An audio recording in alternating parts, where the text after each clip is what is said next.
PPM26, written this day, March,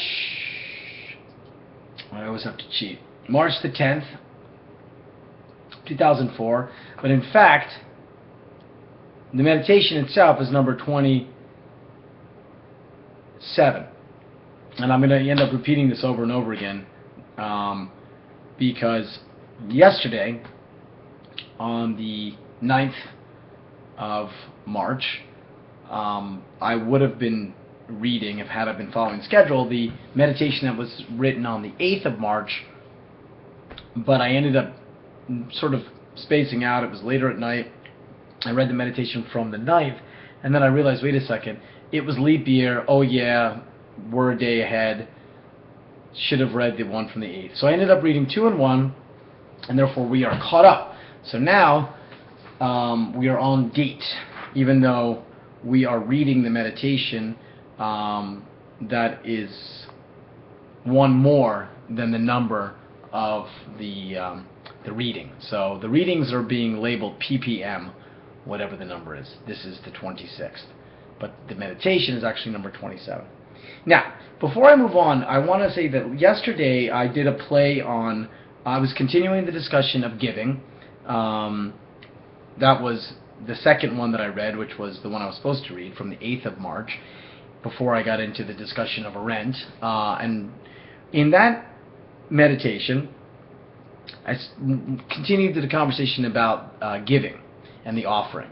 And in this case, even though I'm aware that my colleague Sam Rocha makes a very important distinction, that the more I go on in this project, the more I'm getting a sense really of the importance of that distinction.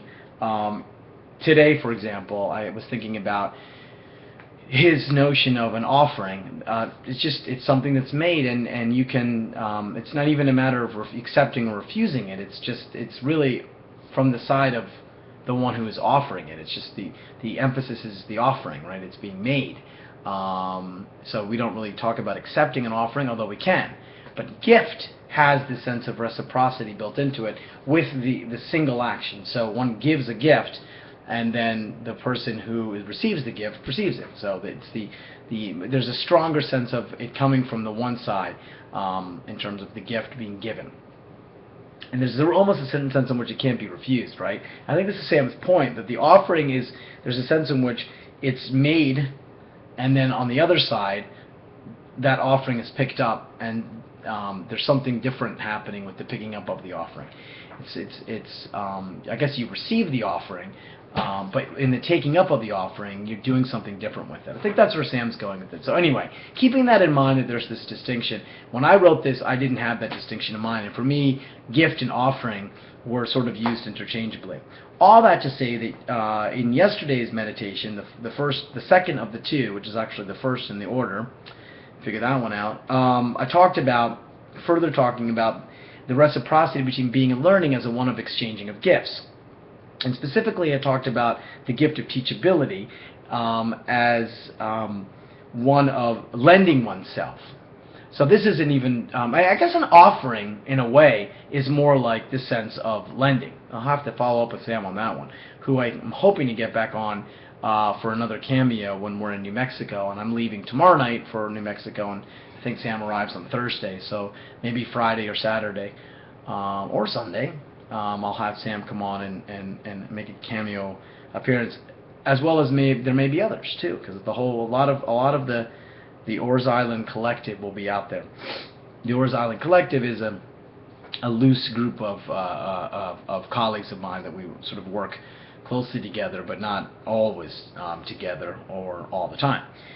So it's named after last summer I had a group of them come out to an island here in Maine called Oars Island, and we gathered in a house for 3 or 4 days, I believe it was, and we just did philosophy, and it was a lot of fun, and it was very stimulating.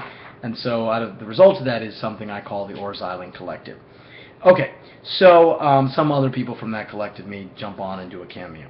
Anyway, in yesterday's meditation, I talked about the lending of the self to the other is what is done when the offering of listening happens. So the openness that I've been talking about in terms of teachability, right? So when I offer myself as teachable, teach me, I'm doing so with a sort of modality of openness. I am open to receive the excess of being, which comes to me in the form of the other. And the other that I'm focusing on at the moment is the other of the other human, because I'm talking here at this moment in exploring Socrates, the building of the human community, or the building of a community of what Arendt calls friendship. So first friendship, actually, and then out of for friendship comes community. That's sort of the trajectory that Arendt talks about. And so that all begins with a sort of gesture towards openness towards the other. So it's not so much hospitality, because I'm not saying you come to me, you come into my space, welcome into my space. It's the opposite. It's I'm opening myself up towards you. And so there's some work that's been done on hospitality, and I've written on that as well. The welcoming of the other into your house, and that is a sort of Christian motif, of course. But it's the opposite. I'm moving towards you and making myself available towards you. So there's a sort of an offering going on there. I'm lending myself. So I talked about lending and being lent, and the idea of lending an ear. And lending oneself through one's openness and through one's listening. And then I did a play on lending as when I am lending myself, I am in my modality of being lent. I am in Lent.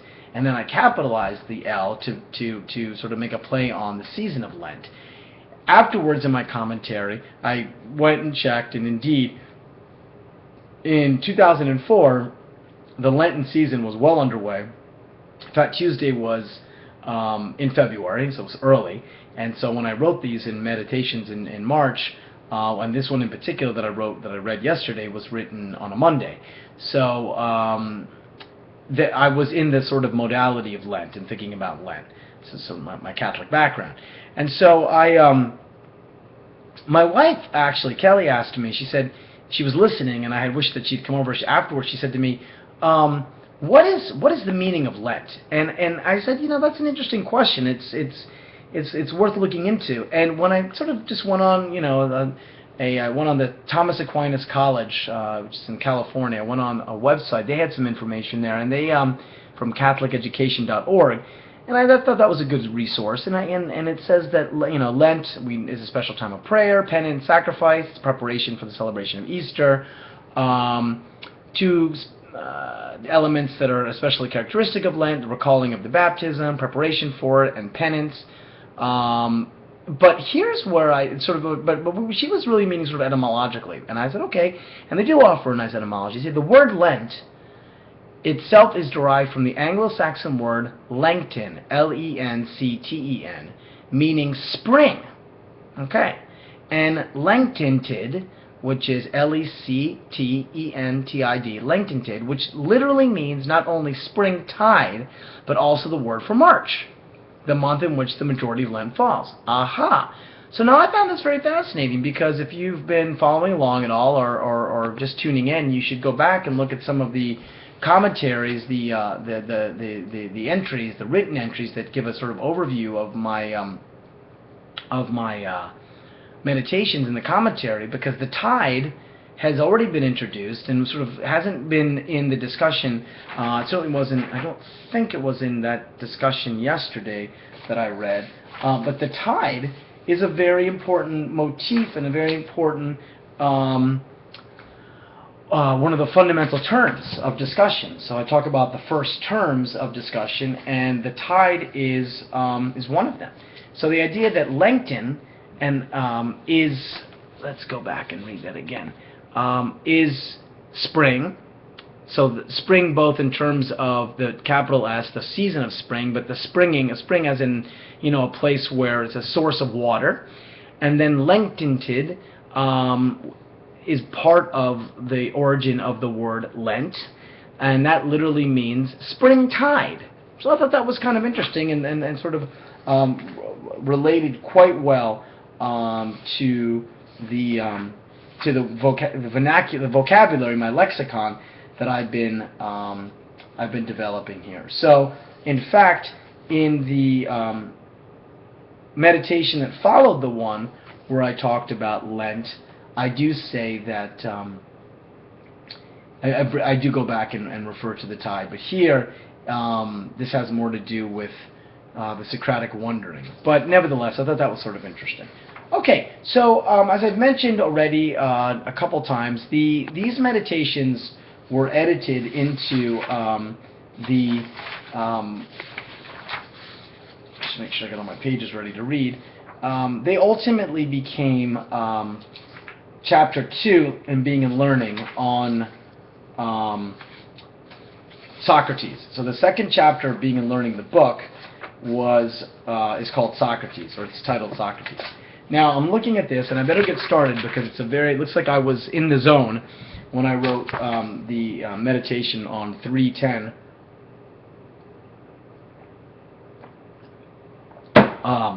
2004.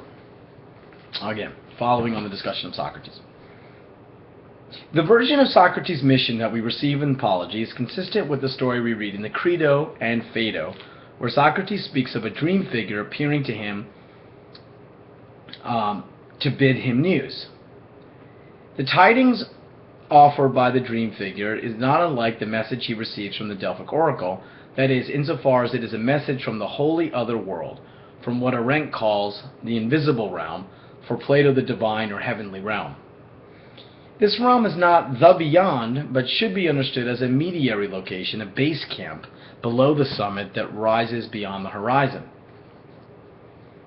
When we raise the question, how is it with the nothing, this question takes us further on to the question, where does being hide when concealing? The appearance of this location, what Lao Tzu calls nameless, draws us into questioning because the tidings we receive from this place are confounding. When we wander up and to this summit, we enter a cloud of unknowing. For Socrates, the draft where he found himself located and where he sought to bring others, these clouds that the poet Aristophanes saw as the source for ridiculing this good-for-nothing philosopher, was indeed the source of perplexity. And I make a note, see the clouds of Aristophanes. Socrates refers to this play during his trial when he is responding to the charge of impiety. With a rather sarcastic tone, Socrates depicts the popular version of him as a philosopher, and speaking in the third person says, Socrates is guilty of criminal meddlings, in that he inquires into things below the earth and in the sky, and makes the weaker argument defeat the stronger, and teaches others to follow his example. It runs like that. You've seen it for yourselves in the play of Aristophanes, where Socrates goes whirling around, proclaiming that he's walking on air, and uttering a great deal of other nonsense about things of which I know nothing whatsoever. I mean no disrespect to such knowledge if anyone really is versed in it. And that's in the Apology 19c. So back to the main meditation I go. Even on his last day, the day he was to drink the cup of the poisonous hemlock, which is recounted for us by Plato in the Phaedo, Socrates tells us, his friends, who come to be with him in his last hours, that he has spent his time composing songs, writing poetry. His friend Cebes begins their final conversation by asking Socrates about the lyrics he had been reported to have been writing. Cebes asks on behalf of their friend the poet Evenus, who wants to know about Socrates' adaptation of Aesop's fables and the prelude to Apollo. Evenus, Cebes tells us, quote, wanted to know what induced Socrates to write them now after you had gone to prison, when you had never done anything of the kind before. If you would like me to be able to answer Evenus when he asks me again, as I'm sure he will, tell me what I am to say. That's from the Phaedo, line 60d. There's much for us to explore here, for it's truly astounding to us who have listened to Plato's account of Socrates' journey to learn that he spent time in prison composing, writing, attempting to put down and hold what he had always understood to be fluid, in play, moving, appearing, disappearing, and reappearing again. Not surprising is that he chose to write lyrics, compose poetry, which, despite his ambivalence toward his poetic friends, like Ion, he must have understood as offering the most authentic way of reporting the tidings he received from the gods. His impatience with Ion, the champion Homeric rhapsode, was precisely that Ion did not compose, but merely performed Homer's songs, songs which were divinely inspired, and so the work of one who is possessed by the gods. And speaking with Ion, Socrates says, quote, "The poets are nothing but the gods' interpreters, possessed each by whatever god it may be." That's from the Ion 534e. In turn, as a rhapsode, Ion is merely an interpreter of interpreters. Ion, the dialogue, line 535a. Merely an interpreter of interpreters. Here we encounter the line that Heidegger found so insightful. Socrates too must have finally released himself to the understanding that his own journey his wandering was not unlike Ion's performances. Socrates must have made peace with this realization that he too was possessed by the sayings of the gods, for his wandering was after all put underway by the message from Apollo that he received from his lifelong friend Chaerephon, who had visited the temple at Delphi and asked the oracle if anyone was wiser than Socrates. His friend Chaerephon, who Socrates reminds the jury during his trial, was also, quote, "a friend of your people's party, a good Democrat who played his part with the rest of you in the recent expulsion and restoration," Apology, line 21a, brought Socrates this news, and it was Socrates' response, his ongoing interpretation of this message, that represented his wandering and his questioning. The message evoked wonder. Quote, "When I heard about the oracle's answer, I said to myself, what does the god mean? Why does he not use plain language? I am only too conscious that I have no claim to wisdom, great or small. So what can he mean by asserting that I am the wisest man in the world? He cannot be telling a lie. That would not be right for him." After puzzling about it for some time, I set myself at last with considerable reluctance to check the truth of it in the following way, and went to interview a man with a high reputation for wisdom, because I felt that here, if anywhere, I should succeed in disproving the oracle and proving out and pointing out to my divine authority, "You said that I am the wisest of men, but here is a man who is wiser than I am." The Apology, lines 21b through c. Of course, Socrates continued to be puzzled by the message from Apollo, for everyone he encountered was incapable of disproving the claim made by the god. For those he interviewed were not willing to be held out for questioning. They remained steadfast in their position as knowers, prominent intellectuals who were angered by Socrates' desire to see them enter into a relationship of questioning with him. Those he sought out were not interested in the gift he offered them, until finally Socrates arrived at the realization that the tidings of the gods were meant to draw him and others out of the self-certainty of the intellect, of what we now call cognition or knowledge of facts, and once out of this self-enclosed space into the congregation of thinkers. Thinking begins, Socrates came to understand in his encounters with reluctant strangers, when we come face to face with the limits of knowledge, when we stand out before the nothing and withstand the dismantling of human knowledge.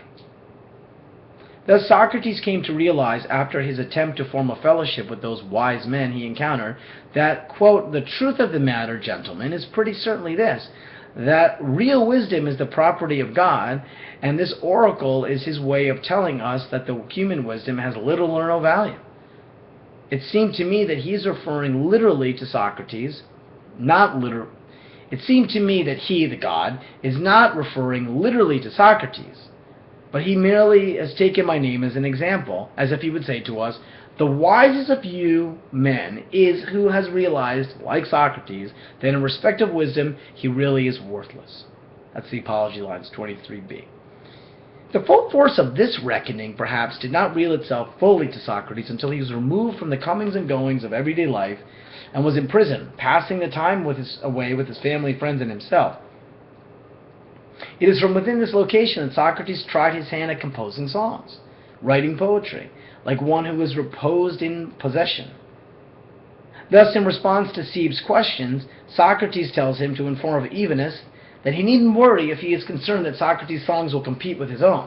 No, his lyrics were a final attempt to respond to the tidings he received from the gods in his dream.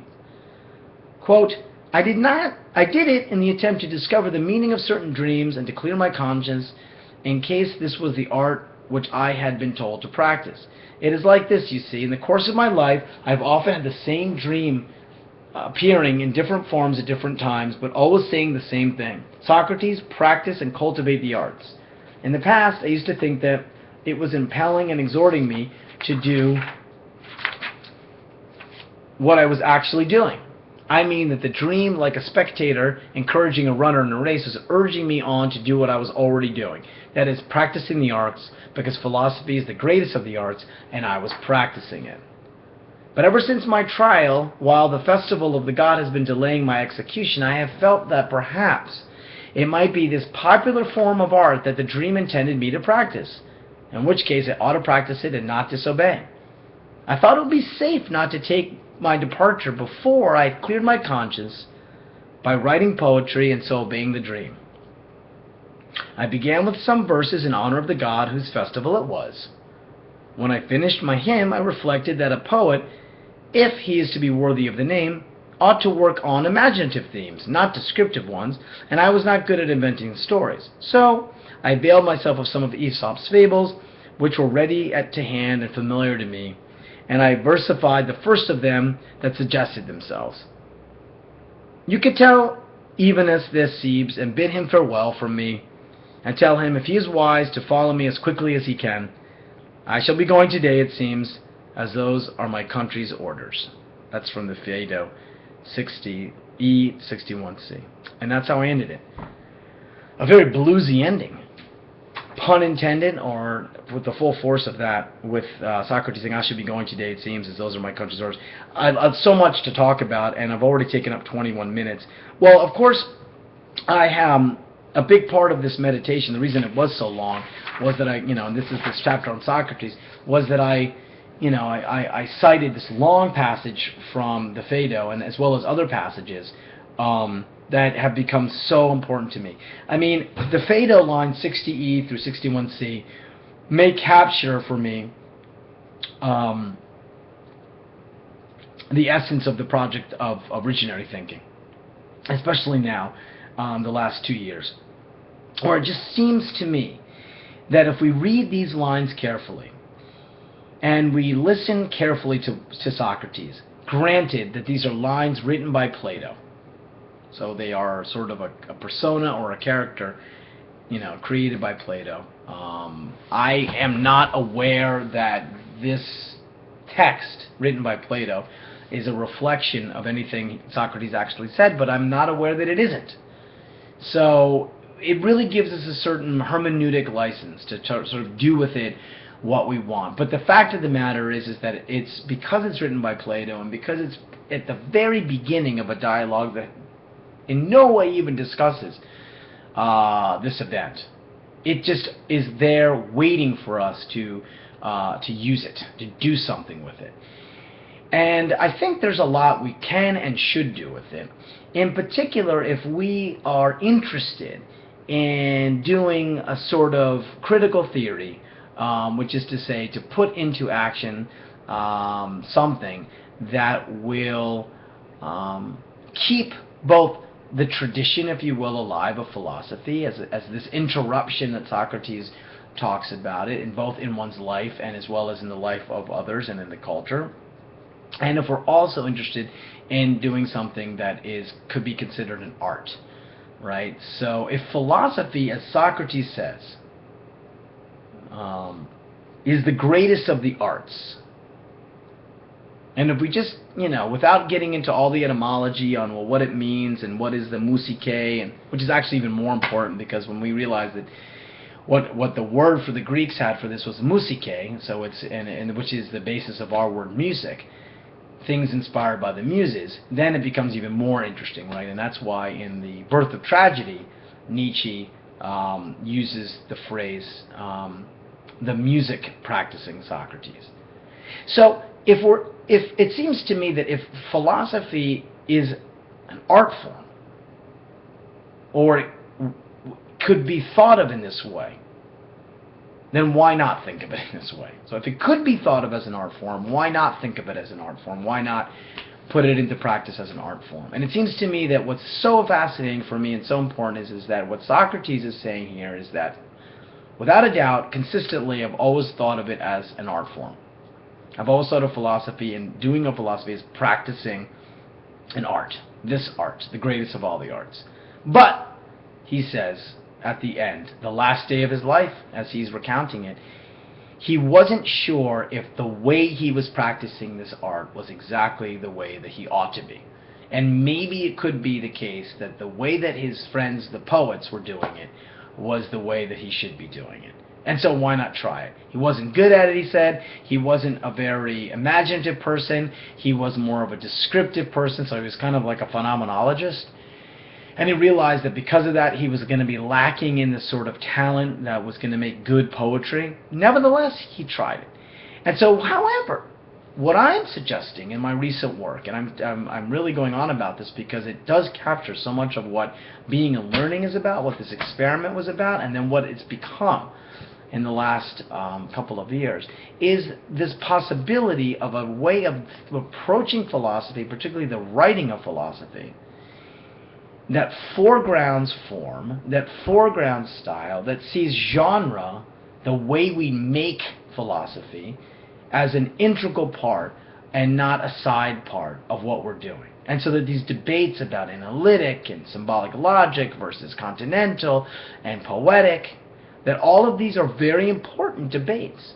And it's not a matter of settling the debates, but it's a matter of agonistically understanding the importance of the debates as a way of pushing through competition, quote unquote, for new and important experiments. Because that's what they are in the end for me. They're experiments in how we do philosophy.